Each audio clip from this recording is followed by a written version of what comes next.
Hello again. So last time we discussed morphological and more cellular techniques that are used in research setting to understand how cells or organisms are responding to a particular stimuli or a particular condition. Today we're going to focus more on molecular techniques, and specifically we're going to spend a lot of time on proteomics workflows, that is examining proteins for the purpose of understanding our biological questions that we're trying to answer. So since proteins are the main worker bees inside our cells, changes in protein expression, changes in the types of proteins that are coming into the cells or out of the cell that the cell is responding to makes a big difference in how it reacts and what type of functions it performs. So it takes, there's several steps to this process. Obviously, you have to have some proteins extracted from some type of a sample. These could be biological fluids, tissues, and biopsies from normal versus diseased tissue, cells in culture, or even subcellular components. So we could just take, for example, the membrane proportion or the mitochondrial portion or the nuclear portion and examine specifically changes in protein expression in that area only. Proteins are many times separated using some type of a gel electrophoresis or liquid chromatography technique. And in this process, you're basically separating the proteins primarily either by charge or pH, or you're separating them by mass or size. So that would be the two different ways that you are looking at protein separation. Based on the amino acid sequence and the R groups present within them, the isoelectric point or the point where, or the pH where the net charge of the protein is 0 changes, and so you can utilize that property of proteins to examine them or separate them by isoelectric points on a pH gradient. You can also separate proteins by size in gel electrophoresis by utilizing just a field where of matrix, where obviously larger proteins will have a higher will have a worse time, will be slower in moving through the matrix, and smaller proteins will be easily able to pass through. So you can separate them by size as well. In liquid chromatography, you look at different amino acid sequences that are coming off, and you can separate them and even sequence them through protein identification when you take the chromatography and combine it with some type of mass sequencing analysis or SALTI analysis. Especially in tandem mass spec, you can actually sequence the proteins that are coming off of that column and or off of that point that you are looking at. We could detect without identification just presence or absence of proteins or the number of proteins that are present there by doing some type of staining method. This could be Coomassie or silver staining techniques. Coomassie blue is one of those agents that's used all the time because it's quick and simple and is able to detect fairly easily any protein that is somewhat abundant within the sample. Silver staining is going to be a lot more sensitive, so you'll be able to pick up a lot of those really low abundant proteins. You can also use fluorescent or radioactive staining as well, using antibodies or tags specific to a particular protein or a set of proteins, and then following them through the fluorescence or radioactivity that is coming off. We typically, once we have separated the proteins or detected the proteins and then identified them, usually the next step is to validate the results. There are several ways that we can validate them and look at their differential expression in different conditions or different circumstances. So some of those are by Western blot analysis, ELISA, immunohistochemistry. All three of these rely on antibody, use of antibody as a way to detect your protein of interest in the samples that you're examining. And then you can also have northerns and microarray, in which case you're using probes that are differently made. In northern and microarray, you're actually looking at the mRNA expression, the messenger RNA expression that will eventually get translated into proteins. And you're looking at the relative expression of that in your different conditions that you're examining. Finally, you get to the end point where you now want to actually figure out what is the function of this protein. Why should I care about it? Or maybe sometimes you start here and then go backwards and see what is the protein that is causing this effect that I'm interested in. But either way, the functional analysis is very important and possibly the most critical part of our analysis. It lets us see why that protein is important and how it is helping the system that we are studying function in the way that it does. And so these are biological assays that we can use to either examine the role of that protein in a particular process of interest. Many times these have to go with viability, migration, growth, cell cycle, could be in differentiation, could be for any of the processes that we are interested in. But basically the functional analysis allows us to see the actual role of that protein in the bigger scheme of things. So we're going to go through this in a little more detail as we talk about these various techniques and what type of data they provide and how to interpret that data. Many of these techniques are routinely seen and presented in papers. The data from these are presented in papers as part of the evidence that the researchers bring forth when they bring about a new study or bring about a new finding. So let's look at two-dimensional gel electrophoresis. Like I said, many times proteins are separated either by charge or by size. They can be done in both together in tandem as well. Two-dimensional gel electrophoresis does just that. In this case, in the first step, we separate the proteins on a little strip that contains a pH gradient, and you run the proteins, so each strip will only be utilized for only one sample per strip, right? And you allow the proteins to migrate along that strip in a low current over time, and the proteins will continue to move in either direction until they reach their isoelectric point, which is the point at which the net charge is 0. Once that is done, in the second dimension, that strip is stacked on top of a typical polyacrylamide gel containing some reducing agent like SDS. SDS is a charged detergent, and it puts a negative charge on all the proteins wherever they are at that point. It's not going to allow them to move anymore along the pH gradient, so it's not going to affect their focusing on the isoelectric point at this point. If you had accidentally used it earlier, it would be an issue, but here it's fine. And now in the second dimension, when we provide the current, the proteins are going to move from negative to positive through this polyacrylamide gel matrix. The heavier proteins, the larger proteins, are going to be more cumbersome as they go through it. One of the things that we have done with the SDS addition is that the proteins are going to get denatured and linearized as well. They're going to lose their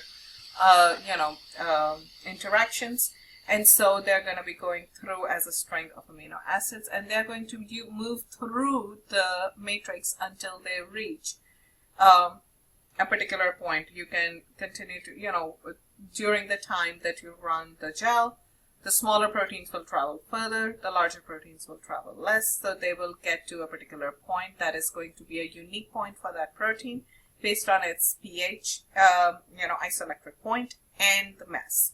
And it will show up as these spots.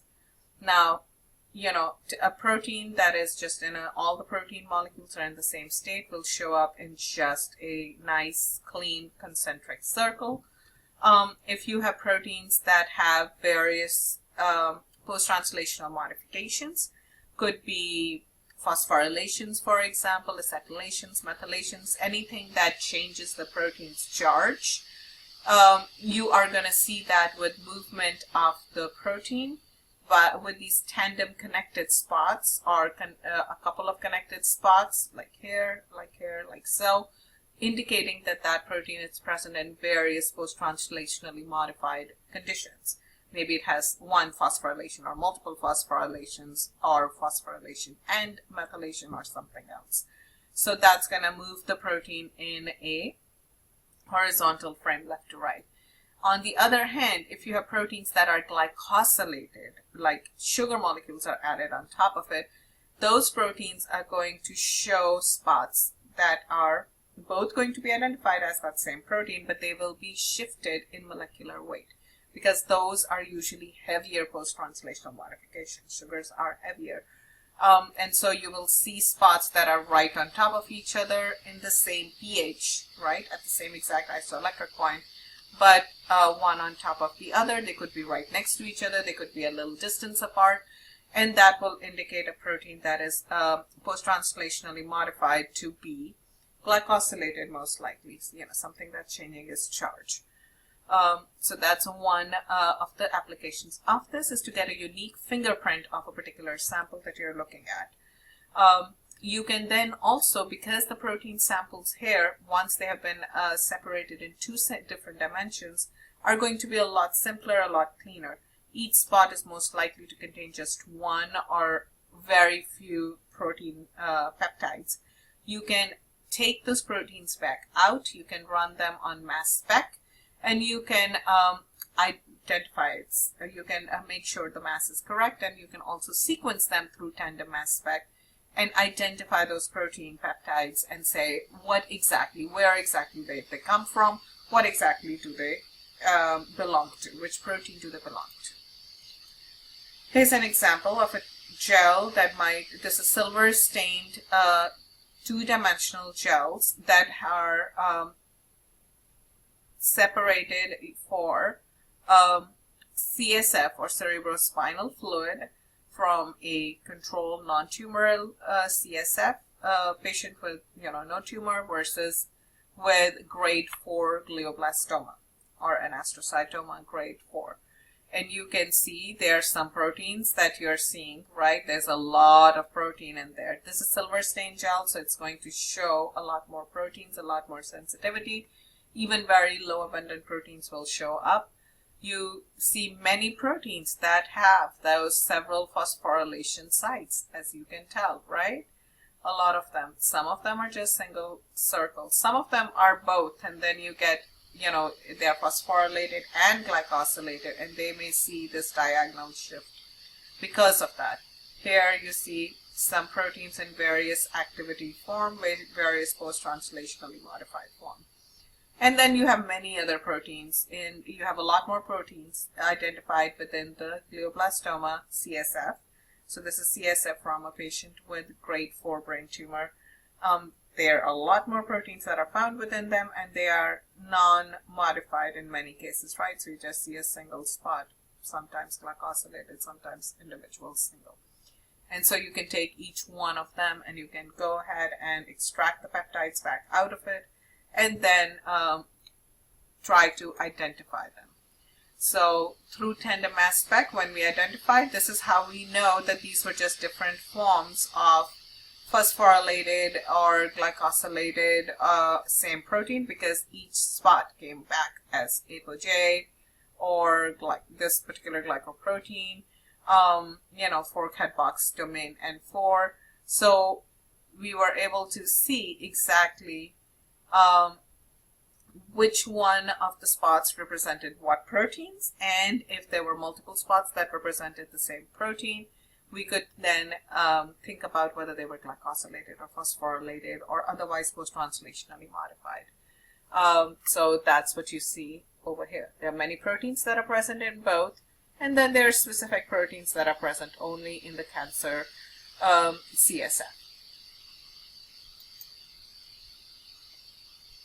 From those spots, in addition to, when we identify by tandem mass spec. In tandem mass spec, you basically examine each one of the amino acid as it comes off, and you are able to get a peak for it and identify it. You can also identify post-translational modifications that may have happened at any of these points within the amino acid sequence as well. So it does give you some of that idea as well. In addition to doing the proteomics through a very cumbersome, very long haul, two-dimensional gel electrophoresis, which involves several weeks of work and several steps, you could also run liquid proteomics, where you take your two samples, so in this case a control and then a glioma CSF, you modify them. So you take the control sample, you put a tag on it of a particular weight, and you make a different tag for the glioma CSF, and you put it on all the proteins present in that glioma CSF. And then you run them through the tandem mass spec. Now this is going to identify every single peptide that's present in that glioma CSF and the control CSF. And what you are doing is you basically make sure that you take exact amount of protein within that glioma CSF. So let's say 100 microgram total protein in both. And you are mixing it up with those, we're getting them tagged, you're mixing them up with each other, and you're running them on tandem mass spec. So the tandem mass spec is going to do two things. One, it's going to do first of all, in the single mass spectrometry, you are going to get a ratio, a relative intensity of any given peak, which is going to represent a particular protein, any given protein in your control versus glioma CSF. In this case, the peak that you see shows your control peak and then a heavier glioma CSF peak because we put the heavier tag on the glioma, and it shows the intensity. If we call the intensity of of our control 1, we notice that the glioma CSF has twice as much intensity, indicating there's twice as much of that particular type of protein present in the glioma CSF. So we can use this information to find out which proteins are differentially expressed within the glioma CSF, and also which proteins are unique only to the normal CSF or CSF from a normal patient versus CSF from a patient with a brain tumor. And then through tandem mass spec, we can identify the individual peptides and know their names, identity as well. Moving a step further, there are other things that we can do with protein arrays. So we don't just have to identify them at protein levels, we can also identify them at the protein level by maybe some specific pathways of interest or by particular profiles that we are trying to look for. One of the ways is to do an antibody microarray. In an antibody microarray, we attach all the proteins present to our to a particular grid on our for our sample. We then so there are two different ways to do it. Either we attach all our proteins, or we attach all the antibodies that we are interested in looking for onto the grid. So in this case, we have antibody array with all the antibodies against proteins that we are interested in bound to the grid. We add the antigens, which would be in the form of our protein sample. They're going to get bound to it if they are present. And then we can look at relative intensity. We can see how much of a particular signal is present to indicate if you have same, less, or more antibody bound in a particular sample, same, less, or more protein therefore present in that sample compared to a non-tumoral control or a differentiated versus undifferentiated, anything that we are interested in. This is great as a first step if we were just interested in, for example, cell cycle proteins or proteins involved in differentiation of neurons, and we had knowledge of those proteins that are responsible for that function. We could get an array, cell cycle array, apoptosis array, or another array like that, and we can go ahead and add our protein sample to this array, and we can look at whether those proteins are present, expressed at all, and if they are expressed, what is their relative amount compared to a control sample. Second way that you can look at protein microarrays is through functional protein arrays. In functional protein arrays, you can have different types of them. You can have one where we are looking at protein-protein interactions. So let's say I have my favorite protein and I want to see what my protein binds to, what type of other proteins it binds to, which other proteins it binds to.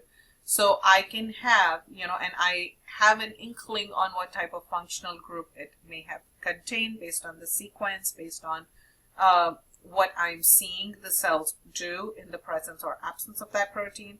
And so I can, again, look at an array where I have an array of different types of proteins bound to a grid. I add my particular protein of interest and I see what does it bind to, which one of those does it bind to, and show a signal from. Another thing we can do is look at small molecule interactions, in which case I can have my protein bound to a grid, for example, or a bunch of different small molecules bound to a grid, one or the other, and I can then add either a molecule and see if it binds to my array, or I can add my protein and see which of the many molecules on the grid it binds to. And finally, I can run enzymatic assays, looking at a particular process to see if my protein of interest is able to catalyze that process through some mechanism, whether it is to induce apoptosis or a particular metabolic pathway, it could do that. These type of arrays are extremely important in understanding a protein's function. It is also important when we are looking at protein modifications and regulations and how modifying those can affect protein's function directly. It allows us to build protein pathways to see what protein interacts with who, and then what happens in the next step. So you can build that stepwise pathway using something like this. And then in the case of small molecule interactions, we could actually use it for drug discovery and development as well. So let's look at some examples. Here is a kinase assays on a protein chip. And what we are looking for is the ability of a protein to phosphorylate, right? We're looking at phosphorylation of proteins. And what you would have on the grid, in this case, on the protein chip. So you have your different kinases that are labeled in either, you can have your kinase substrate that you can capture to the plate surface. You then add your isotopically labeled, typically, some sort of radioactively labeled ATP to the plate well. If your protein is able to have a kinase activity, it's going to light up in regions where it is able to have that activity. So it is going to only light up where it interacts with a particular kinase and gets phosphorylated during that binding, and you can tell which ones they are based on the grid that you have on there.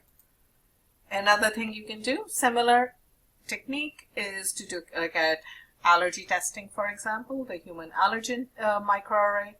You again have all the different little probes from all the different allergen sources on a grid. And then, so this is your allergen chip. And then you can add the serum from a particular patient and you can see where it binds, and what you're going to look at, the serum IgEs, which are responsible for the allergy response.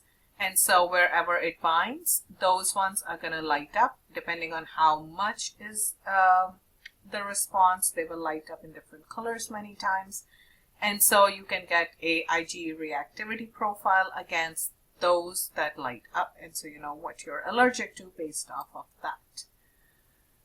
Now let's look at other typical, assays that are run in most research labs. Most research labs are going to be doing not just the functional analyses like we just looked at. They are usually going to start off actually at a simpler level where they're just separating the proteins by weight, or and then either staining them to examine them, or they are going a step further and using an antibody against their favorite protein to look for presence, absence, or relative expression pattern of their favorite protein. They could also quantify it using assays like ELISA, which is also based on antibody binding to your protein of interest in the sample, but it's able to quantify it in a better manner. So in an STS page, we take our protein samples. All our proteins are going to be folded in a particular format. In the first step, we heat it with, along with STS to linearize our proteins and put negative charge all over them. That way, when they run through the electrophoresis process in the gel, they are going to separate only based on on the size, not charge. And so the smaller proteins will be further along, the larger proteins will be further up. They won't move as much. In Western blot, once we separate the proteins on the gel by size, we then move to a second step where we transfer those proteins onto a nitrocellulose or PVDF membrane. That membrane is then probed with an antibody of choice against the protein of interest, and that signal is amplified with a secondary antibody and then visualized using a substrate that is going to either give a color change or a autoradiograph because it has a radioactive change, or another system. Chemiluminescence is most commonly how we utilize it.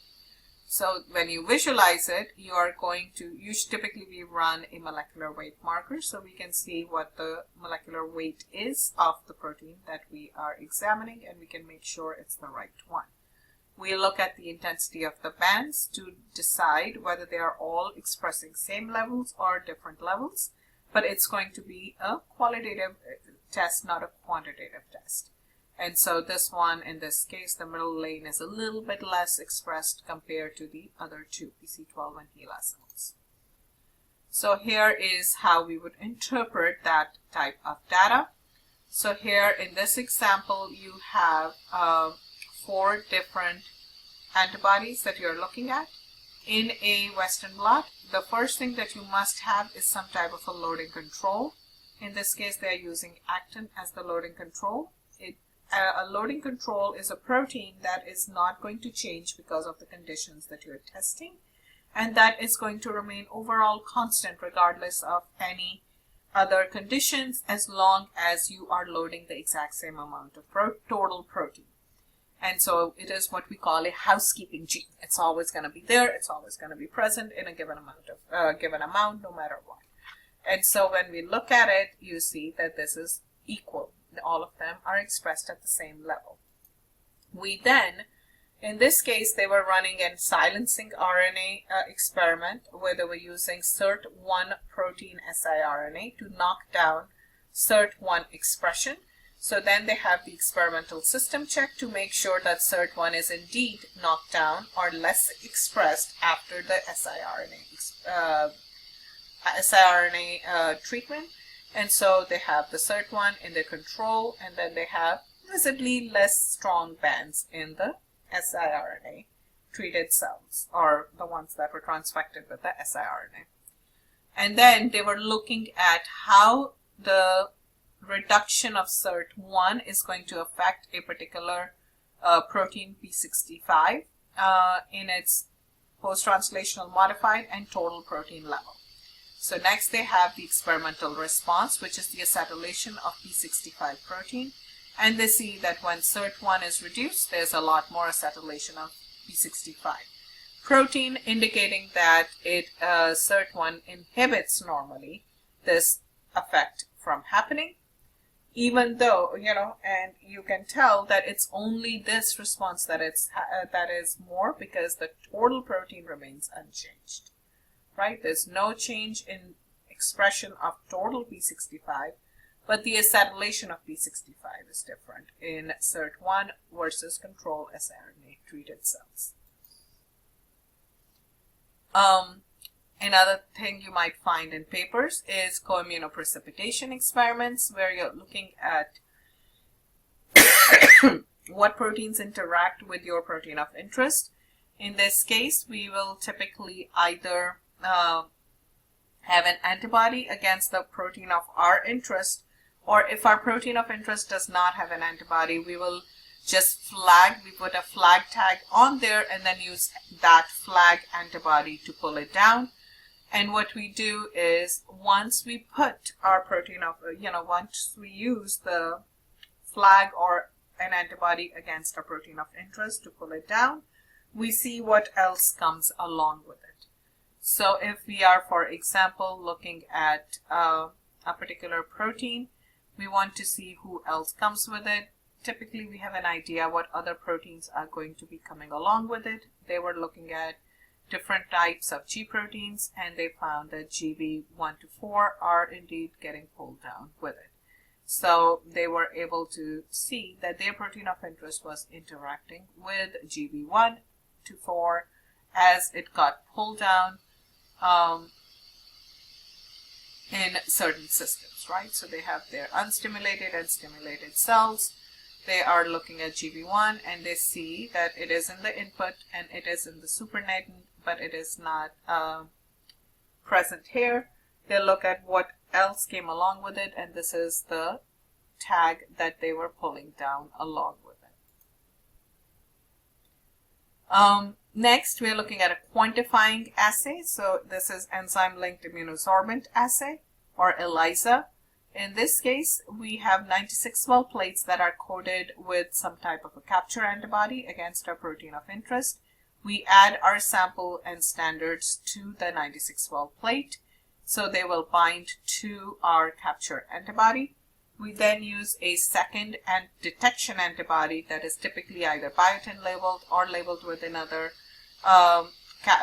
signal that we can find on top of it. So it's kind of like a sandwich. This is a sandwich ELISA. And then we use our signal system to find it. We can then create a standard curve using the standards that we added, and we can quantify the amount of our favorite protein present in any given one of the samples that we were examining. There are new ways to look at these type of activities as well. One cool way is to look at the interaction between proteins and DNA. So you can imagine like transcription factors or anything, cofactors that work with the transcription factors to make them cause expression of a particular gene or not. Those can be identified by new DNA binding activities. So in this case, you have a probe. You probe your proteome chip. So this has all kinds of different proteins that you might be interested in, that you might want to examine whether they have DNA binding activity or not. And those are going to be on your chip. And what you're going to be adding to the chip as probe is some labeled genomic DNA fragments, and where you are going to see which one of them bind and activate a particular response. And so you can see them then fluorescing green in areas where there is expression, where there is binding happening. So that's a cool application of proteomics and genomics combined together. Next, we're going to look at more DNA technology. So here we are looking at fluorescent assisted cell sorting, or FACS analysis. In here, this is one way that we can sort different types of cell populations, either within a specific sample or within different samples. So one thing you can do is look at a particular sample and see how many different, if you have cells of different sizes mixed in, it's going to be able to separate them by size. You can also have, let's say, if you have fluorescently labeled cells and you have a co-culture, one labeled with one fluorescent dye and another labeled with a different living dye, you can have them go through cell sorting, and it will be able to separate them out and tell you how much of each population is present in the given sample. You can also use antibodies on the cell surface to bind to specific proteins on the cell surface and then sort them by that to show what percentage of cells have a particular receptor, for example, or what are CD33 positive, for example, ER positive, PR positive. This is how a lot of genetic testing is done on cancer cells initially to figure out what markers are present that can be targeted during therapy. But the classic way that FACS analysis was used was to do cell cycle analysis. And what you do in there is we take the fact that in cell cycle, there is different amount of DNA present at different times. So you have your typical diploid cell, that is when it's quiescent or just in the early stages of cell cycle. But once it goes through synthesis of DNA in S phase, in G2, it's going to have twice as much DNA. So there'll be 4 copies essentially, right? So it's not going to be a diploid cell. There's going to be twice as much DNA there. And then in mitosis, you will see it go back to its typical diploid state. So if you look at, if you stain the DNA content with a fluorescent dye like propidium iodide, you can then look at that particular content, the amount of fluorescence that's coming out of each cell, and you can put them into these various categories. So typically, if we run them through the cell sorter after staining with propidium iodide, you will get a set of population at a particular fluorescence, and then about twice as much fluorescence, you will get another peak of some sort. And so that first population you see is your G0, G1. You don't know if these are all G1 cells. They could be quiescent, they could be senescent, whatever, but those will be your G0, G1 population. You will get the second peak, and these will be your G2M population. In between that intervening space is going to have the cells that are in the process of synthesizing DNA in S phase. So they'll have a number between 1 and 2, or 2 and 4, whatever you want to call it. If you have cell population that is below this, that's typically the stuff that is getting fragmented or dying from apoptotic cells. So that's a very cool application of this technique, and you will see a lot of these type of graphs present in studies that are looking at effect of a drug or effect of a particular environmental condition on cell cycle specifically. Another more closer application of DNA expression, again, it's going to look at not just the genomic DNA, but looking at the expression of a particular gene of interest, is through quantitative RT-PCR, where we are going to look at a housekeeping gene and then look at our gene of interest and look at normalize it to the housekeeping gene, and we can find how much of a particular gene is getting expressed based on the number of copies that are present after a certain number of cell cycle. These can sorry. These can also be run on a gel and then examined to see what size those mRNA are and how much of that mRNA is present in a particular setting compared to another. DNA gets fragmented when it is damaged, when the cell is under stress or undergoing apoptosis. And those type of DNA fragmentation can be looked at through 2 different ways. One is where we extract the DNA and we run it on an agarose gel and we examine for how good the quality of that DNA is. Intact DNA is just going to show a nice clean band, and DNA that's getting fragmented is going to show smear or a ladder-like appearance because of the way the DNA gets cut in between the histones when it's getting fragmented due to apoptosis. Another way that we can do the same type of of analysis, but on a smaller scale, if we only have a little amount of precious cell material, is to take our cells and directly, with or without the treatment, and load them onto these agarose gel microscope slides, and run them through a electrophoresis gradient, or a charge gradient. And again, in this case, we label the cells so that the DNA is labeled in a fluorescent dye of some sort, and then the untreated or controlled DNA cells will look nice and clean and round, and the ones that have fragmentation appearing are going to have this kind of comet-like appearance, which is why it is called a comet assay. It's not as nice and clean as the latter, but it looks cool. So yeah, that's useful. So at the end, I just want to remind you that when we think about cellular and molecular biology, we are not just thinking about cells and molecules. We have to actually think about how it is that we go from gene to function and finally to morphology of a particular cell and finally an organism. So at the level of gene, you're looking at the genome. Then when you look at the expression level of a particular set of genes, right? What genes are expressed in a particular type of cell, in a particular type of condition. You are looking at expressome and the shape of the messenger RNAs or the various RNAs that are present inside that cell. Then you go to proteome, because a subset of those is going to be converted into proteins that are going to do actual work. And those work are not just about what proteins are present, but then what proteins interact with each other and how they become activated or inactivated. And so that is going to then control our final metabolome of that particular organism or cell as a result of all those interactions that are happening within them.